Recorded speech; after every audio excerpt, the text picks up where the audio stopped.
Hello, Stephen. Hello, Sonny. Neis gweld chi. Croeso i'n sianel. Diolch yn fawr. Diolch yn fawr, diolch yn fawr. Am ffordd efo fi hedwi yn amwythig. Dyna'r gair. Lloegr. Ie, dyna'r enw lle. Stephen, fedri di dweud rhywbeth am le da ni'n sefyll? Mae Mardol yn stryd eitha pwysig yn yr Amwythig. Madol. Ie, Madol. Mae'n mynd i lawr o ganol y dre go iawn sydd y tu ôl i fi. Tuag at yr hen bont. Mae'n y bont newydd yno rwan, y pont Cymreig. O ran y hen bont yno gynt. A'r peth yw, mae'n eitha posib mae tarddiad Cymraeg sydd i'r enw yma. Allai ddim dweud llawer am y rhan o fod yn mal, ond wrth gwrs mae dol yn enw Cymraeg. Mae'n gair Cymraeg sydd yn meddwl, wel, ffrydd, neu yn Saesneg meadow. Felly mae'n eitha posib mae gair o darddiad Cymraeg ydi oherwydd roedd llawer o bobl. Wrth gwrs, roedd y lle yma'n rhan o deyrnas Cymraeg tan o leia y 7fed ganrif. Ac mae llawer o bobl wedi bod yn byw yma a siarad Cymraeg trwy'r ganrifoedd. Ac felly, dwi ddim yn gwybod o sicrwydd, ond mae'n eitha bosib mae enw o darddiad Cymraeg yw hon. O le wyt ti'n dod yn reiddio? O Gaerdydd yn reiddiol. Ardal Mynydd Bychan. Yn y gogledd y ddinas. Helo, Stephen. Helo, Sonny. Pam symudes ti i swydd amwythig yn Lloegr? Wel, mwyn priodi fy ngwraig mewn gair, wrth i ni briodi roedd hithau eithriws yn byw yma, ac y ffordd dwi'n dweud e weithiau, roedd hi am byw yn yr Amwythig, roedd ni am byw yn Wrexham oherwydd dyna lle bod fy nheulu yn byw, ac fe wnaethon ni cyfaddawdi a byw yn yr Amwythig. Wyt ti siarad Cymraeg pan o ti'n blentyn? Yn anffodus, naddo. Mae fy nheulu fi gyda profiad cyffredin i bobl foed ran ni yng Nghymru. Sef roedd, ar ochr fy nhad roedd fy nain a thaid yn Gymru Cymraeg, ac ar ochr fy mam roedd fy nhad cu o Lanelli yn siarad Cymraeg. Ond wrth iddyn nhw cael eu magu, wrth fy rhieni gael eu magu, cawson nhw eu gwahardd rhag siarad Cymraeg o gwbl. Doedd ddim yn ffasiynol ar y pryd. Ac felly wrth i mi dyfu fyny yn Nghaerdydd, braidd oedd ni'n gwybod o gwbl fod na ffasiwn beth a iaith Cymraeg. Chlywes i ddim gair ohono. Hyd nes ymlaen yn fy mywyd ar ôl symud i ffwrdd o Gaerdydd. Roedd ti'n astudio mewn ysgol Cymraeg neu Saesneg? Yn y goffennol? Saesneg o hyd. So ddysgus i ddim Cymraeg hyd, yn barddegau hwyr. Ac trwy gydol fy ngyrfa ysgol, roedd ni mewn ysgolion Saesneg. Wedi dweud hynny, roedd yn y cyfnod byr pan o'n i'n byw yn Eifionydd sydd yn lle eitha Cymraeg, ac roedd ni mewn ysgol gynradd yno am ychydig o flynyddoedd. Ond y peth oedd, roedd nhw'n dysgu yn Saesneg, oherwydd bod rhaid i'r plant dysgu Saesneg. Ac y tu allan yr ysgol, roedd yr holl plant yn siarad Cymraeg wrth ei gilydd, ond doedd ni ddim, ac felly ar y pryd, oedd ni'n braidd yn ddig gyda nhw am beidio siarad Saesneg wrth y fi. Ond dyna ni, dyna fel oedd roedd. Ac dysgus i fawr o Gymraeg paid ni'n yno, ond fe ddysgus i Gymraeg nes ymlaen. Wyt ti'n siarad efallai ychydig o Gymraeg efforth Gwraeg? Yn anffodus, nag e. Mae hi'n ddynes eitha diddorol, ond fe magwyd hi yng Nghaerdydd. Ac yn ddiwylliannol, mae hi'n eitha Cymreigaidd. Enghraifft, mae'r ddau ohonom ni yn Gristnogion, ac roedd hi yn aelod o'r Eglwys Efengylaidd Mynydd Bychan yng Nghaerdydd, sydd yn eglwys eitha Cymreigaidd i naws. Ond yr iaith yn anffodus na. Mae hi'n gwybod Llyn dipyn, Cryn ond na, yn anffodus dydy ddim yn siarad yr iaith. Wyt ti'n siarad Cymraeg efforth plant? Wel, pan oedd yn ifanc, Yeah. pan oedd yn faban ac yn fach iawn, Yeah. yr oedd ni on. Ond y peth oedd, yn anffodus, does neb arall yn y teulu yn siarad Cymraeg. Hyd yn oed fy rhieni fi, does dim gair o Gymraeg ganddynt. Yeah. Ac felly, wrth iddi hi dyfu fyny, roeddwn ni yn siarad wrth i hi yn Gymraeg. Yeah. Dwedais i ddim gair o Saesneg iddi hi, hyd nes oedd hi'n rhywbeth fel 2 oed. Ond doedd neb arall yn y teulu yn gallu cadarnhau hynny iddi hi. Yeah. Ac felly, doedd hi ddim yn deall fi yn dda iawn, a doedd ni ddim am amharu ar y perthynas rhwngom ni, oherwydd na fydde hi'n deall fi yn iawn. Ac felly, yn anffodus, y dyddiau hyn, na, dwi'n siarad gyda hi yn Saesneg. Stephen, fedri di dweud rhywbeth am le da ni'n sefyll? Wel, ie. Hen neuadd y dre ar y Moethig yw hon. A Guildhall yn Saesneg. Ond erbyn hyn, mae'n tŷ preifat, ond enw y lle ydy Newport House. Dim byd i'w wneud gyda Casnewydd yn Cymru. Casnewydd? Oedd yn rhybydd iawn, mae yna dre enw Newport yn Swydd y Moethig hefyd. Ac mae'r goron hynny yn rhan o arfau iarll Newport, hyd y gwni. Ond yna ni, tŷ preifat yw hi erbyn hyn, ac mae'r perchenog y tŷ wedi bod yn gymwysgar iawn wrth ni, wrth ein gadael ni ffilmio neu arddol. So ni'n ddiolchgar iawn iddo fo. Stephen? Yes, Annie. Dwi'n gwybod fod ti'n aelod gwlad Ydy. sy'n blaen wleidyddol yn Chymru, sy'n cefnogi annibyniaeth i Gymru. Wyt ti'n hefyd llefaru gwlad? Dyna fo? Pam penderfynest ti dod yn llefaru gwlad? Wel, rwy wedi bod yn ysu am weld Cymru yn wlad annibynnol am gymaint o amser y gallai cofio. Just oherwydd mod i'n caru'r wlad ac yn eisiau weld y wlad yn ffynnu. A'r peth yw mae'n amlwg just o gymharu ar Moethig lle'n bod ni rwan, gyda rhan fwyaf o drefydd Cymru, bod Cymru yn wlad llawer plotach na Lloegr mewn gair. Ac dwi'n credu, petaswn ni'n gwneud annibyniaeth yn iawn, mi all Cymru ddod yn wlad mor ffyniannus, mor gyfoethog a Lloegr neu unrhyw un arall o'r gwledydd bychain o gwmpas Ewrop sydd yn llwyddo'n fawr iawn fel gwledydd annibynnol.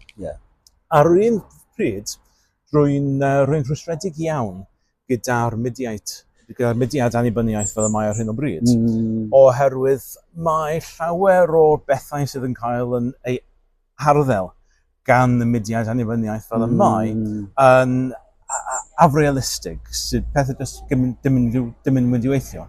Enghraifft, wrth edrych o gwmpas at y gwledydd eraill yn Ewrop sydd yn ffynnu fel gwledydd annibynnol bychain, dwi'n meddwl am llefydd fel Estonia, Lithuania, Slovakia, Slovenia, pethau fel hynny, llefydd fel hynny, Iwerddon i ryw raddau. Maen nhw'n dilyn polisïau marchnad rhydd, trethu isel, mae ganddyn nhw ffyrdd ac is-adeiladaeth da, mae egni yn rhad, mae'n llefydd hawdd i ddechrau busnes, math hynny o beth.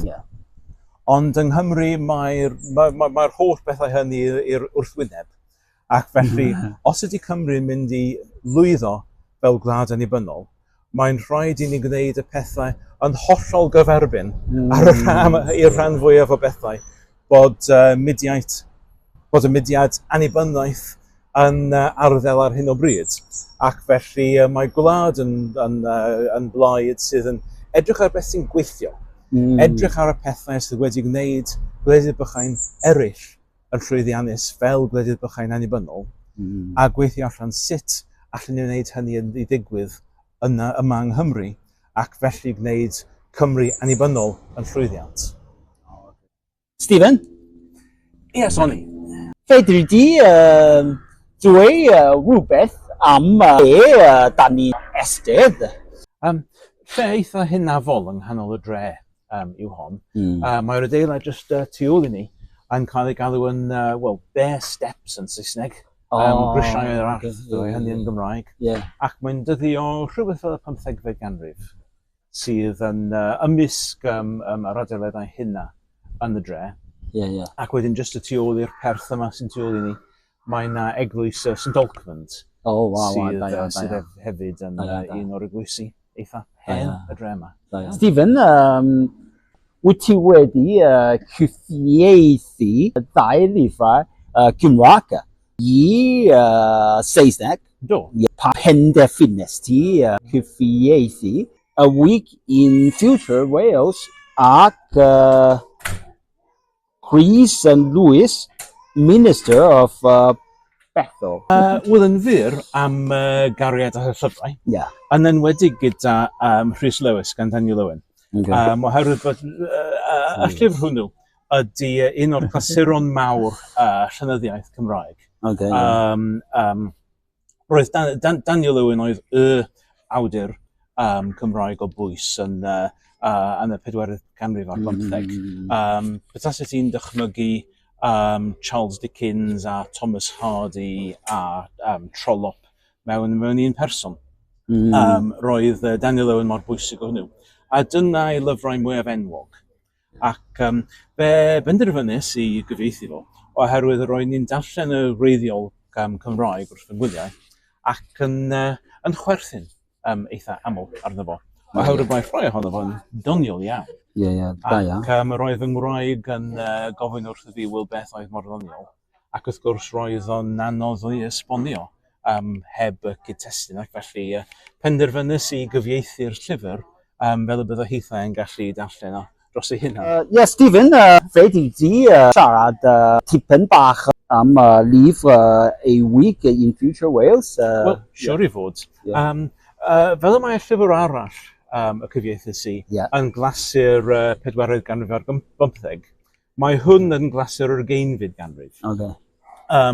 Mae'r yn Gymraeg yn wreiddiol roedd yn wythnos yng Nghymru Fydd, wrth gwrs, sydd yn eitha hysbys.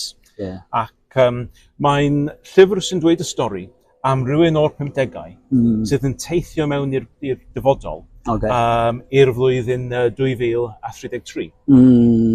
Ac mae o'n dychmygu sut y bydd Cymru erbyn y dyddiad hwnnw.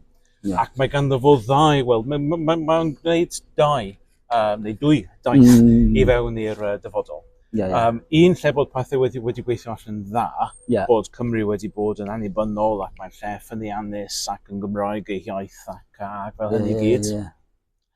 Ac wedyn ar ôl hynny, mae y cymeriad yn gwneud daith arall i'r dyfodol, lle bod pethau wedi mynd yn wael, a bod Cymru yn dlawd o'i Saesneg ei iaith ac wedi colli ei unrhyw ynwybod o'i hunan I ddweud y gwir. Ac wrth gwrs, beth oedd o'n dweud oedd bod pethau yn mynd yr un ffordd neu'r llall yn dibynnu ar beth bod pobl Cymru yn penderfynu gwneud. Ac ro'n i'n meddwl bod hon yn adeg addas iawn I gyfieithu'r llyfr, oherwydd dyw'r blwyddyn 2033 ddim yn bell I ffwrdd. Roedd yn ddangos fel amser I ehangu'r cynulleidfa i'r llyfr. Mae'n diddorol iawn. Yn Gymraeg, wythnos yng Nghymru Fydd. Dyna oedd y teitl. Ac mae'r teitl neu mae'r gair Cymru Fydd yn un diddorol iawn oherwydd Cymru Fydd oedd enw mudiad oedd yn cael ei arwain gan Lloyd George tua diwedd bedwaredd ganrif ar 15. Oedd pryd hynny yn ymgyrchu am I Gymru fod yn wlad annibynnol. Ac felly mae'r gair Cymru Fydd yn un pwysig iawn yn hanes Cymru. Stephen? Soni. Am annibyniaeth I Gymru. Mae gen i cwestiwn dwi'n meddwl diddorol iawn. Mwyn hwnny I Gymraeg yn iaith fwyafrifol ar draws Cymru. Ia. Fel a roedd 200 o ffrindiau yno yn Cymru ydy annibyniaeth I Gymru ateb diweddar. Wel, y peth cyntaf I ddweud yw nad ydy annibyniaeth ynddo ei hunan yn gwaranti bod yr iaith yn mynd I lwyddo. Ac mae Iwerddon yn ffodus yn enghraifft o hynny. Oherwydd mae Iwerddon wedi bod yn annibynnol rwan am bron iawn canrif, a chydig dros canrif efallai. Ond dyw'r canran o bobl yn Iwerddon sy'n siarad I Wyddeleg yn dal dim mor fawr o hynny, dim yn sylweddol mwy os o gwbl na pryd daeth y wlad yn annibynnol yn y lle cyntaf. A petas ti'n brwydro o gwmpas dilyn enghraifft, byddwch chi ddim yn clywed fawr o Wyddeleg yno o gwbl. Ac felly, nid annibyniaeth ar ei ben ei hunan yw'r ateb. Mae'n rhaid gwneud pethau mwy.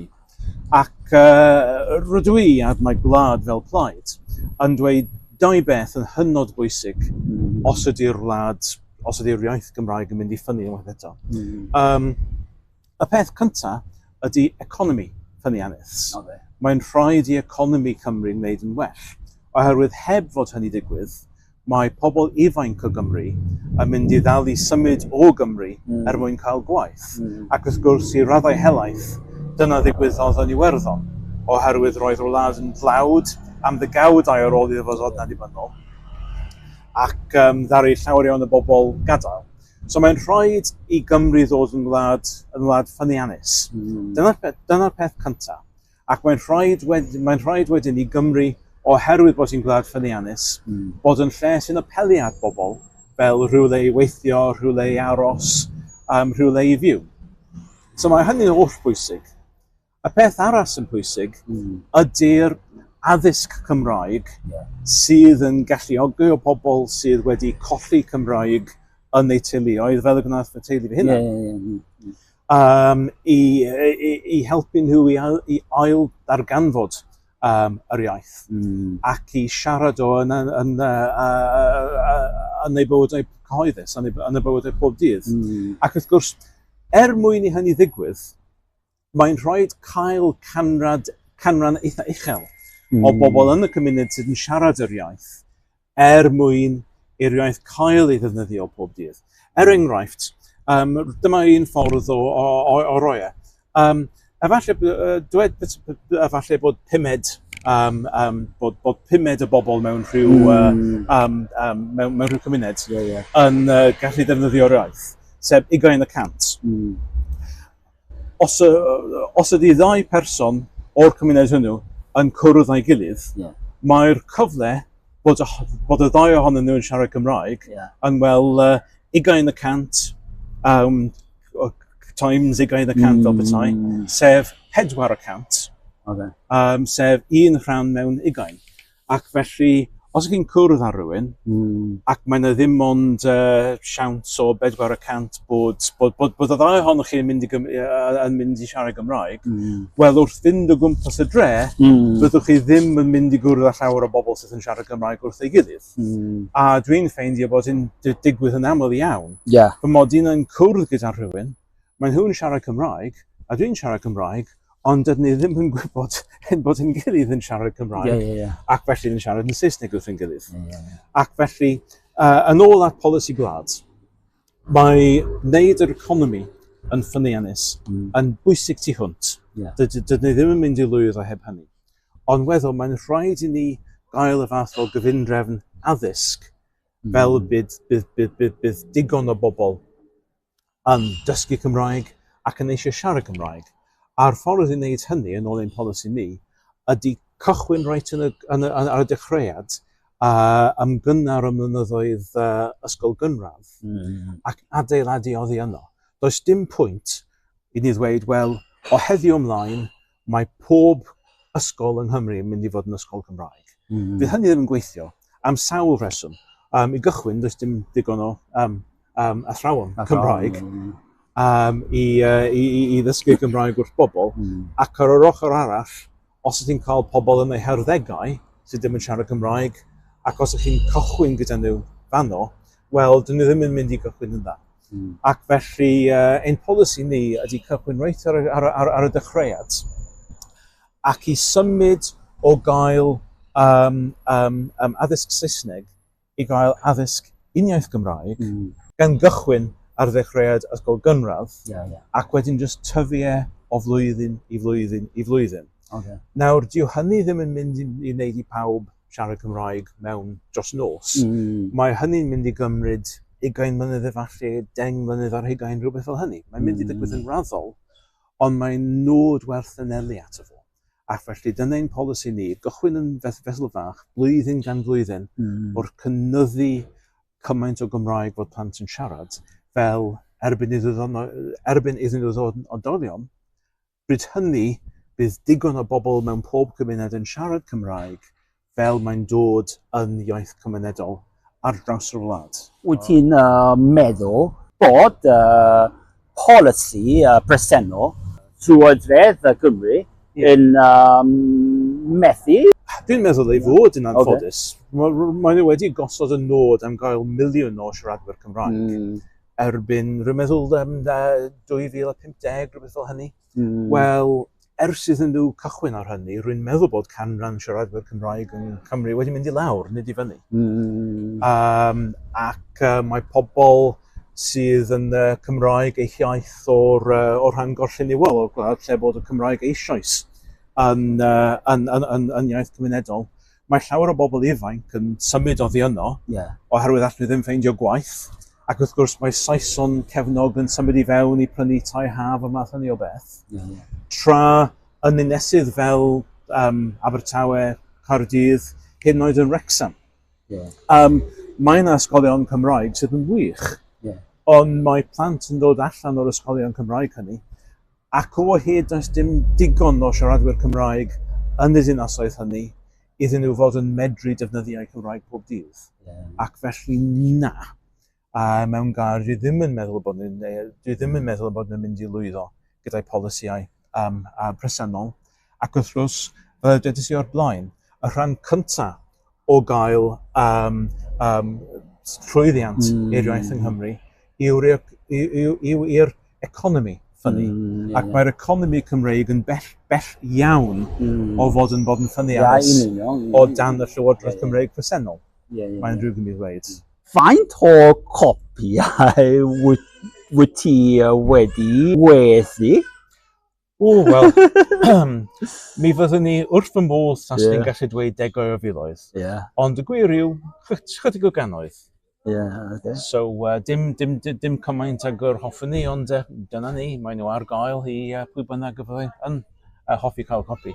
Da iawn. Fyddi di'n cyfieithu llyfrau Cymraeg eraill yn dyfodol, Stephen? Dwi ddim yn meddwl os fydda i yn cyfieithu mwy o lyfrau o Gymraeg i Saesneg. Dwi wedi dweud 2 o'r rheini eisoes, ond mae gen i ddiddordeb mewn efallai un diwrnod cyfieithu rhywbeth o Saesneg i Gymraeg. Yn ddiddorol iawn yn ddiweddar, mae rhywun, wel, dydyn nhw ddim wedi gyhoeddi eto, ond mae cyfieithiad o The Hobbit gan J.R.R. Tolkien.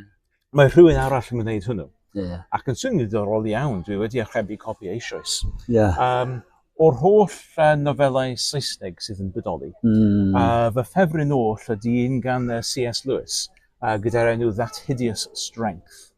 Ac bod ni ddim yn meintio cyfieithu That Hideous Strength i'r Gymraeg. Dwi'n meddwl byddai hynny'n hwyl. Stephen, wedi dweud rhywbeth am le da ni'n llethu?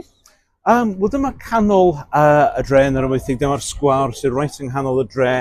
Dyna'r hen farchnad. Fel mae'n digwydd, dydyn nhw ddim yn defnyddio hyn fel farchnad, dydyn hyn cinema sydd I fyny ar y llawr cyntaf yno.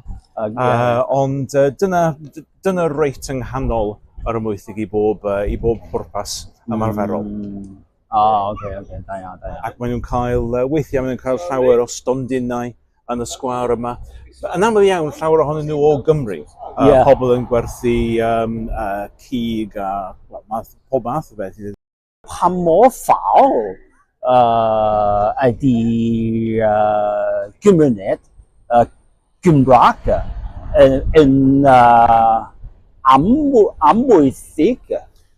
I fod yn onest, dwi ddim yn gwybod faint o bobl sy'n byw yma sy'n siarad Cymraeg. A does dim fawr o gymuned o bobl yn cwrdd gyda'i gilydd I siarad Cymraeg. Ar un adeg, roedd yna sawl eglwys Cymraeg yma, neu capel beth bynnag. Ond fel llawer o gapeli eraill yn anffodus, maen nhw wedi cael ei lawr erbyn hyn. Dwi'n gwybod bod yna grŵp sydd yn cwrdd mewn tafarn pob nos Iau I siarad Cymraeg gyda'i gilydd, ond oherwydd mod I methu gyrru, mae'n anodd I mi fynd yno. Ond hynny I gyd, rydych chi'n clywed llawer o Gymraeg yn yr ymwythig, oherwydd bod pobl yn dod I lawr yma o ganolbarth a Gogledd Cymru. Enghraifft, ychydig o wythnosau yn ôl, roedd fy ngwraig a finna yn cael cinio mewn bwyty yng nghanol y dre gyda gardd yn y gefn ac roedd ni'n eistedd yno a siarad wrth ein gilydd. Ac fe ddaeth criw mawr o anethod o rygoedd ifanc ac roedd nhw'n cael rhyw fath o parti, hen parti dwi'n meddwl yw'r gair. Dwi ddim yn gwybod os oes gair Cymraeg go iawn am hen parti. Ond roedd yna tua 15 ohonyn nhw yn siarad yn uchel, pob un ohonyn nhw yn siarad Cymraeg. Ac roedd ni'n gallu deall pob gair, a dwi ddim yn meddwl os oedd ni'n sylweddoli mod i'n deall pob gair. Ond dyna ni. Dim byd o bwys, ac nes I dim siarad gyda nhw, ond roedd yn hyfryd i'w clywed nhw yn clebron efo'i gilydd yn Gymraeg. Da iawn. Stephen, wyt ti'n siarad Cymraeg bob dydd yn fama? Fyswn ni'n wrth fy modd taswn ni yn anffodus nad ydw I. Does dim digon o bobl yma yn siarad Cymraeg am hynny, ac fel ydys I eisoes dyw fy teulu dim yn siarad Cymraeg. Ac felly na, I fod yn onest, yr unig gadair gan fy mywyd pan oedd ni'n siarad Cymraeg pob dydd, ond pan oedd ni'n myfyriwr yng Nghaerdydd. Stephen? Ydy Soni? Fedri di dweud rhywbeth am le da ni'n sefyll? Wel, dyma llyfrgell yr ymwythig y dyddiau hyn. Ond hyd tua diwedd y 4th ganrif ar 15, dyma oedd ysgol o'r Mwythig. Nawr, mae ysgol o'r Mwythig yn enwog iawn oherwydd dros y canrifoedd mae llawer o bobl enghraifft gwleidyddion o'r cyfnod diweddar pobl fel Michael Heseltine wedi astudio yn Ysgol o'r Mwythig. Ond dros y ganrifoedd mae llawer o bobl mwy o cefnog o Gymru wedi dod I astudio yn yr Ymwythig hefyd. Ac a rhoi oedd yn dod yma cyn diwedd y 4th ganrif ar 20, dyna lle bys nhw wedi bod yn astudio. Diolch yn fawr am ffordd efo fi heddiw enw'n trafod am dy fan di am iaith Gymraeg